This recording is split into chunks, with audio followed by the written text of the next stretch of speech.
అల్లూరి సీతారామరాజు జిల్లా అరకు నియోజకవర్గంలో తాము ఎదుర్కొంటున్న సమస్యలు ప్రభుత్వం దృష్టికి తీసుకువెళ్లి పరిష్కరించాలని కోరుతూ మాజీ మంత్రి అరకు పార్లమెంట్ ఇన్ఛార్జి శ్రీ కిడారి శ్రావణ్ కుమార్కు రాష్ట్ర గిరిజన రేషన్ డీలర్ల సంక్షేమ సంఘం నాయకులు గురువారం వినతిపత్రం అందజేశారు.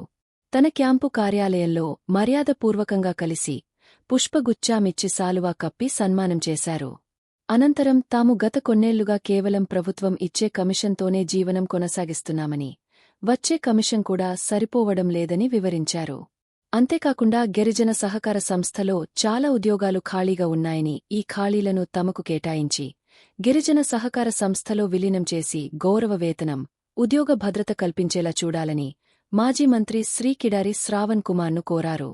దీంతో స్పందించిన మాజీ మంత్రి అరకు పార్లమెంట్ అధ్యక్షులు కిడారి శ్రావణ్ కుమార్, మీ సమస్యలను తప్పకుండా ముఖ్యమంత్రి దృష్టికి తీసుకువెళ్లి మీకు న్యాయం జరిగేలా చూస్తానని మాజీ మంత్రి హామీ ఇచ్చినట్లు తెలిపారు.